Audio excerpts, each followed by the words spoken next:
बख्शिए और मेरी मांग यही है कि तहूर राणा को फांसी की सजा हो। फांसी भी कम सजा है, उनको तड़प तड़प के मारना चाहिए।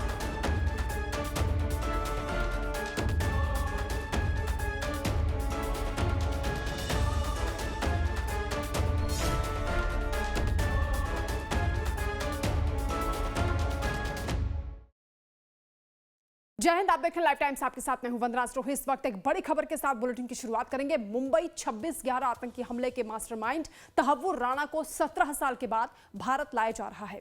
तहव्वुर राणा को अमेरिका से प्रत्यर्पण के बाद भारत लाया जा रहा है। दिल्ली के पालम हवाई अड्डे पर प्लेन उतरने के बाद राणा को पहले एनआईए हेडक्वार्टर ले जाया जाएगा, जहां मेडिकल जांच के बाद उसे सीधे पटियाला हाउस कोर्ट में पेश किया जा सकता है। तहव्वुर राणा की कस्टडी की मांग कोर्ट से की जाएगी। इससे पहले भारत पहुंचते ही उसे आधिकारिक तौर पर अरेस्ट कर लिया जाएगा। एयरपोर्ट से भारी सुरक्षा के बीच तहव्वुर राणा को एनआईए मुख्यालय लेकर जाएगी टीम। दिल्ली पुलिस की स्पेशल सेल की टीम पालम एयरपोर्ट पहुंच गई है। दिल्ली पुलिस की कई गाड़ियां राणा के काफिले को एस्कॉर्ट करेंगी। एयरपोर्ट से बुलेट प्रूफ गाड़ी में राणा को एनआईए हेडक्वार्टर लाया जाएगा।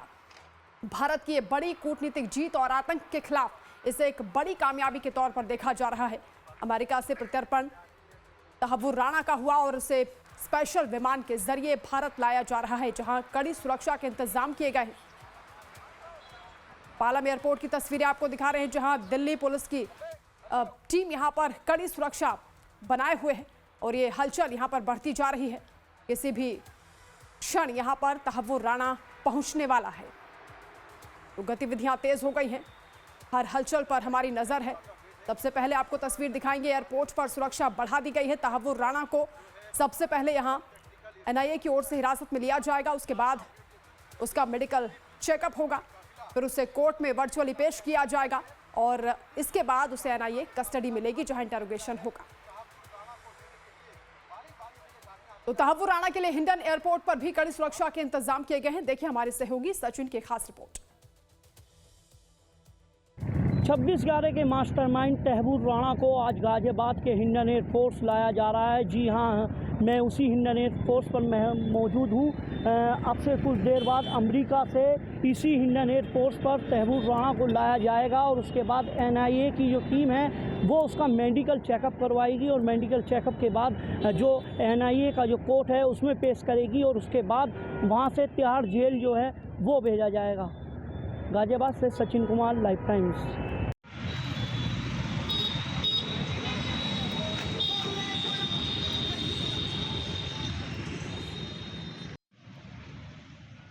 तो तहव्वुर राणा को आज भारत लाया जा रहा है, जहां उसके गुनाहों की सजा उसको दी जाएगी। मुंबई हमले का दोषी तहव्वुर राणा आज भारत किसी भी वक्त आ सकता है और इस आतंकी हमले को हुए भले ही 17 साल बीत गए हैं, लेकिन लोगों के जख्म अभी भी हरे हैं।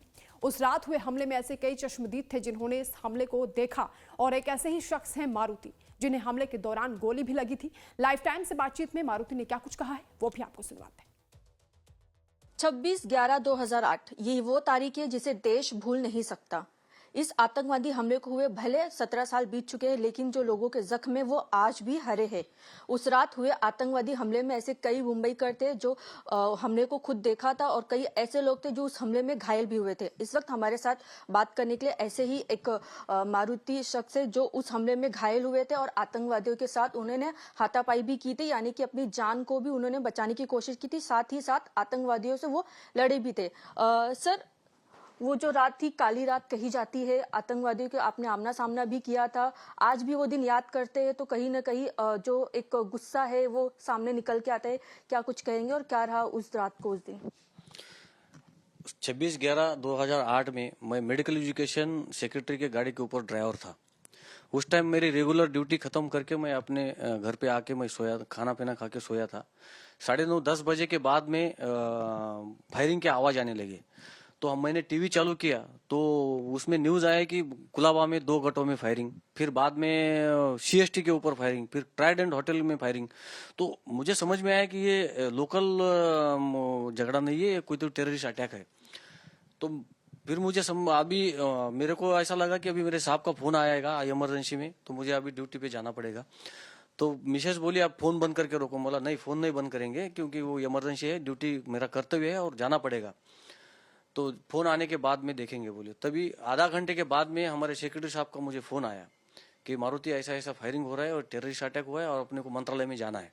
तो मैं बोला सर इधर भी फायरिंग हो रही है, इधर आवाज आ रहा है, मेरी सिचुएशन देखता हूँ, जहां पर मुझे जगह खाली मिलती है तो मैं ड्यूटी पे पहुंच जाऊंगा। तो मैं बिल्डिंग से नीचे उतर कर अपनी गैरेज से गाड़ी निकाला।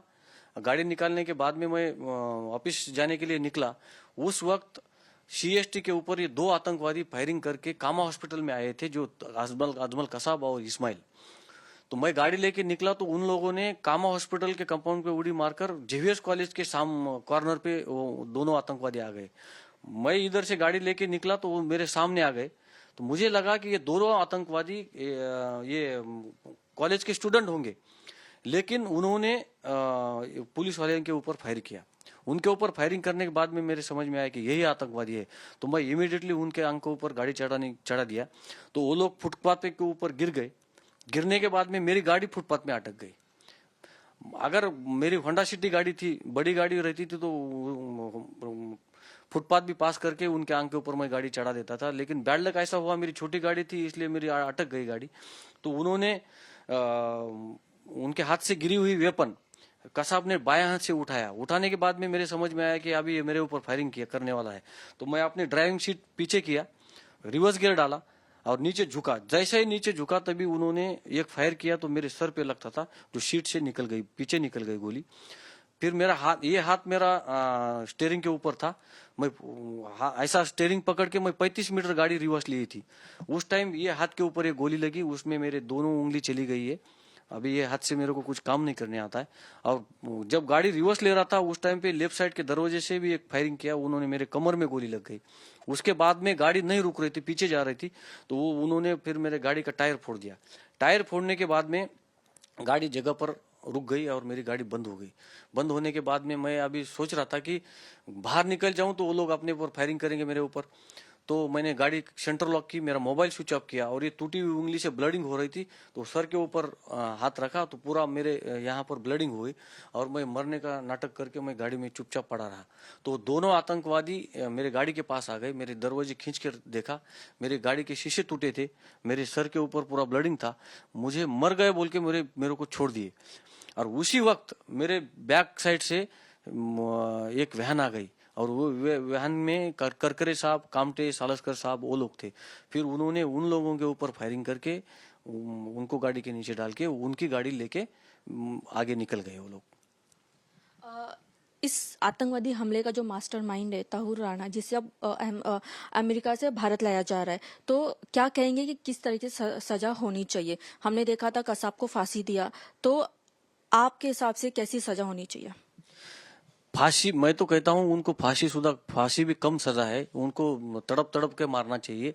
कसाब को फांसी हुई, उसके ऊपर भी हम खुश नहीं है, लेकिन इसके जो मास्टरमाइंड है उसी में का एक मास्टरमाइंड अभी लाया है। मैं ट्रम्प सरकार का भी धन्यवाद देता हूँ और अपने भारत सरकार को भी बहुत धन्यवाद देता हूँ कि उनकी रणनीति कामयाबी हुई है और आज ताहूर को यहाँ लेके आए।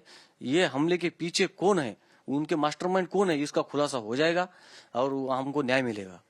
इस हमले में लगभग 166 लोग जो मारे गए थे, बहुत सारे लोग जख्मी हुए थे, क्या उन्हें अब न्याय मिलेगा? देखो, जो 162 लोग वहाँ जिनकी मौत हुई है, मेरे जैसे कितने लोग अपाहिज हुए हैं, जिनके पैर नहीं है, जिनको हाथ उंगली टूटी है, हाथ टूटा है, वो तो जन्म भर उनका जख्म भरने वाला नहीं है। लेकिन अभी जो सरकार ने जो काम किया है वो बहुत बढ़िया काम किया है, इसके लिए हम उसको धन्यवाद देते हैं। और जल्द से जल्द ये ताहूर राणा को भी यहाँ पर फांसी देना जरूरी है। बहुत बहुत शुक्रिया हमसे बात करने का। तो बिल्कुल ये वो शख्स थे जिन्होंने उस हमले की रात अपनी गोली चली थी और उन्होंने अपनी उंगली भी गंवाई है। तो कहीं ना कहीं जो उस हमले में मुंबई कल को गोली लगी थी, उनका कहना है कि जो ताहूर राणा को लेके आया जा रहा है, तो कहीं ना कहीं जो आतंकवादी था उससे जो सजा मिली थी फांसी की, उससे कड़ी से कड़ी सजा मिलनी चाहिए। कैमरामैन जितेश के साथ Shweta Sharma, life time news, Mumbai. काफी खुशी है और मेरी मांग यही है कि ताहूर राणा को फांसी की सजा हो। फांसी भी कम सजा है, उनको तड़प के मारना है।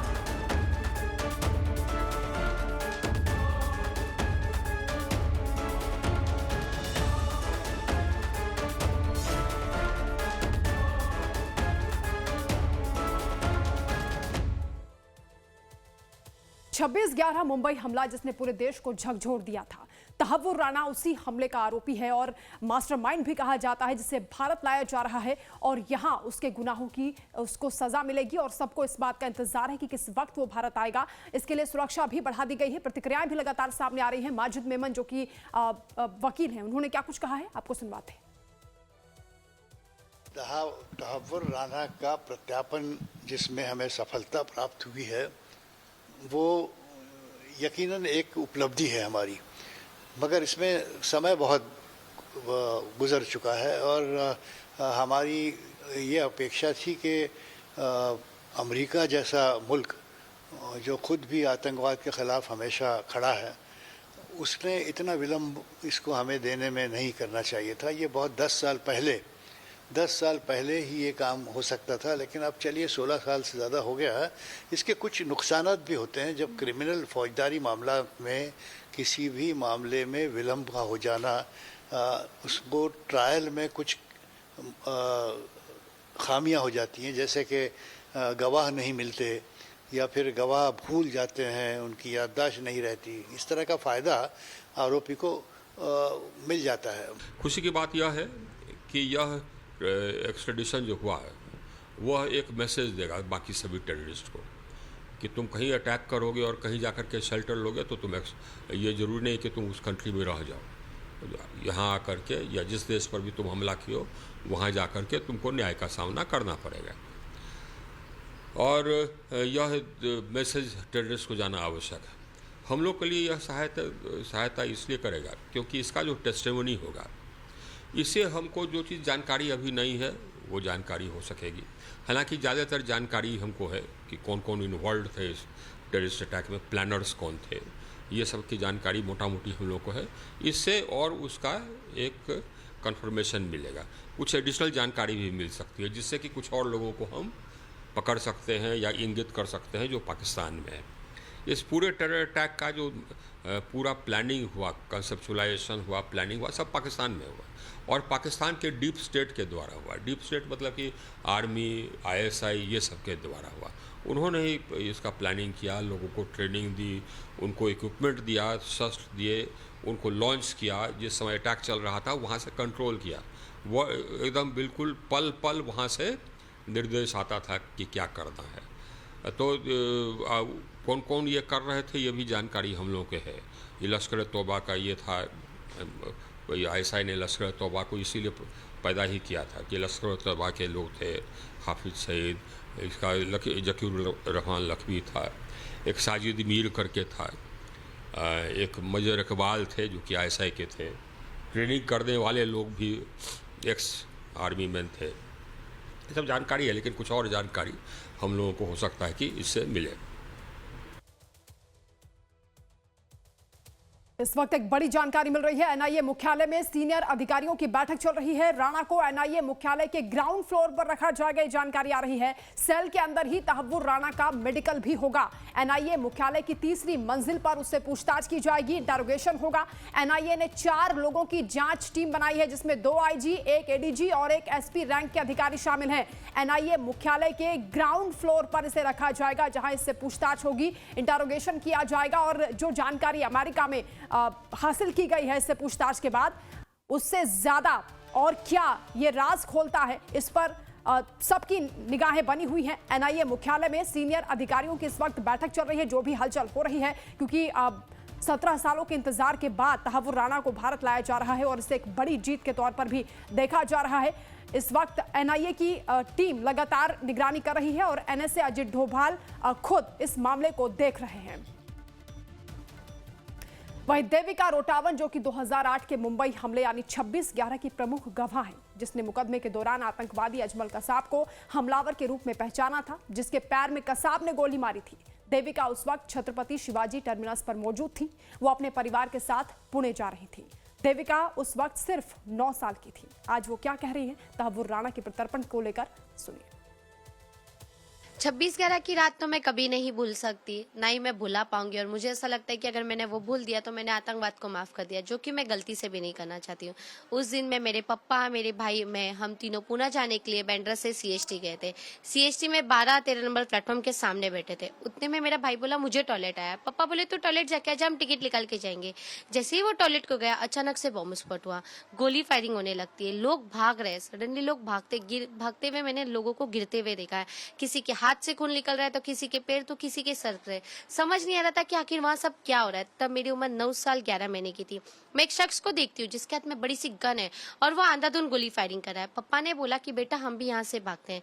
मैं मेरे पापा के साथ जैसे भागने की कोशिश करती हूँ, एक गोली आके मेरे पैर में लग जाती है। गोली लगने के बाद मैं बेहोश हो गई, वहाँ गिर गई थी। उसके बाद मुझे सेंट जॉर्ज हॉस्पिटल लेके गए। सेंट जॉर्ज में काफी पेशेंट थे, काफी लाशों पड़ी थी। डॉक्टर ऐसे ही ऑपरेशन कर रहे थे, किसी को बेहोश कर पा रहे तो किसी को नहीं कर पा रहे थे। वो सब देख के मैं और डर गई। वहाँ मेरा ऑपरेशन नहीं हुआ। वहाँ से मुझे JJ हॉस्पिटल शिफ्ट किए। JJ हॉस्पिटल में मैं करीबन 1.5 महीना एडमिट रही। मेरा पैर का 6 ऑपरेशन किया गया। मेरे पापा ने कसाब और अब्बू इस्माइल को दोनों को देखा था और मैंने कसाब को देखी थी। फिर 10 जून 2009 को जाके हमने कोर्ट में आइडेंटिफाई किया था। जब से प्रधानमंत्री माननीय नरेंद्र मोदी जी बने हैं,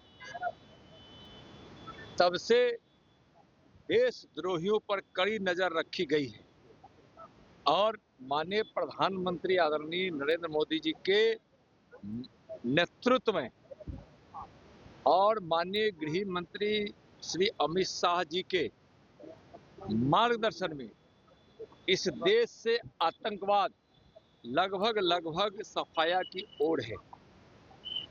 और जो भी देशद्रोही हैं, जो इस भारत में अस्थिरता पैदा करना चाहा है, इन 14 वर्षों में उन पर कड़ी कार्रवाई हुई है और कोई देशद्रोही अब बचने वाला नहीं।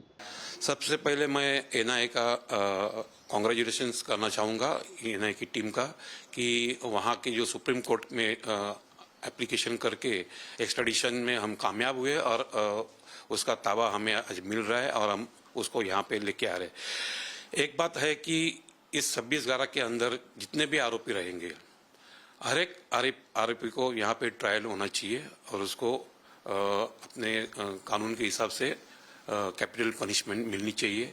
ऐसी मेरी नहीं, हर एक देशवासियों की इच्छा है, क्योंकि अगर हम उनको पनिशमेंट दे सके तो हमारे जो मार्टिर्स है, हमारे जो इनोसेंट लोग मर गए, जो जख्मी हुए, उनको न्याय मिलेगा, ऐसा मुझे लगता है। भारत सरकार द्वारा तहव्वुर राणा, जो कि एक मुख्य कॉन्स्पायरेटर और एक मुख्य अपराधी है, 26/11 मुंबई अटैक्स, टेररिस्ट अटैक जो हुए, उसको वापस भारत लाया जा रहा है। तहव्वुर राणा का मेन सवाल जो है कि यहाँ लाने के पश्चात उस पे ट्रायल चलेगा।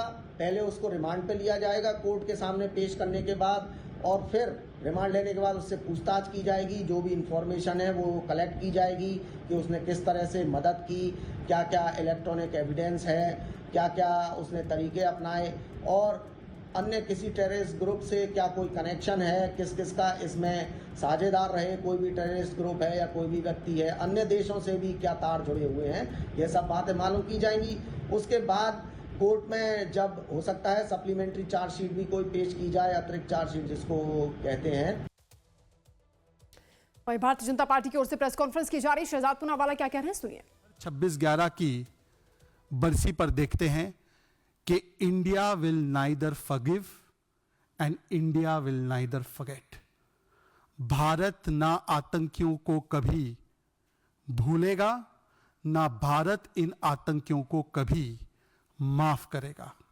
चाहे पाताल ही सही, हम पाताल में भी घुसकर आतंकियों की गर्दन पर हाथ रखकर उन्हें खींचकर न्याय के पथ पर लाने का दमखम रखते हैं। ये उस नए भारत के संकल्प का प्रतिबिंब है। ये भारत की आज की जो है संकल्पित एक मानसिकता है। आज केवल 138 भारतीय विक्टिम्स के लिए ही नहीं, बल्कि 26/11 में जो मारे गए US, Israel, France, Germany, Italy, Malaysia समेत कुल 17 से 18 देशों के विक्टिम्स, उनके लिए न्याय के पथ पर एक बहुत बड़ा कदम है इंसाफ की ओर. It is a big step taken for ensuring and coming closer to justice and closure, not just for the 138 Indian victims, but the victims from many other countries, including the United States, Israel, France, Germany, Canada, Malaysia, almost 17 countries. आज Tukaram ombre से लेकर major Sandeep उन्नी कृष्णन, आज हवलदार गजेंद्र सिंह से लेकर Mumbai police के जाबाज police officer विजय सालास्कर, हर एक शहीद सुरक्षाकर्मी के प्रति, हर एक शहीद एनएसजी कमांडो के प्रति ये भारत की भावपूर्ण श्रद्धांजलि भी है. और ये एक ऐसा स्टेटमेंट है कि भारत के जो भी सुरक्षाकर्मी हैं, उनकी शहादत, उनकी कुर्बानी भारत मां की अखंडता और एकता के लिए हम कभी व्यर्थ होने नहीं देंगे. मित्रों, ये एक और चेतावनी भी है.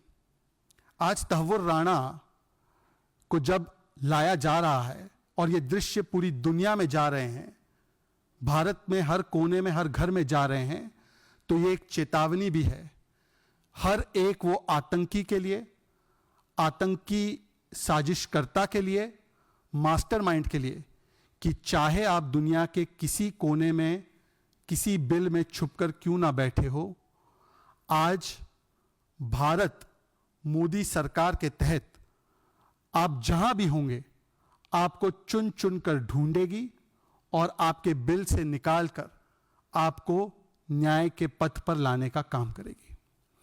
मित्रों, पिछले 10 वर्षों में आतंक और आतंकवाद के प्रति हमारा एक सी चेंज हुआ है एटीट्यूड में, और आज का जो एक्सट्रेडिशन है वो उसी का दरअसल एक सिम्टम है, एक प्रतिबिंब है, जो 10 वर्षों में आतंक और आतंकवाद के प्रति एक चेंज्ड माइंडसेट और एक चेंज्ड एटीट्यूड है.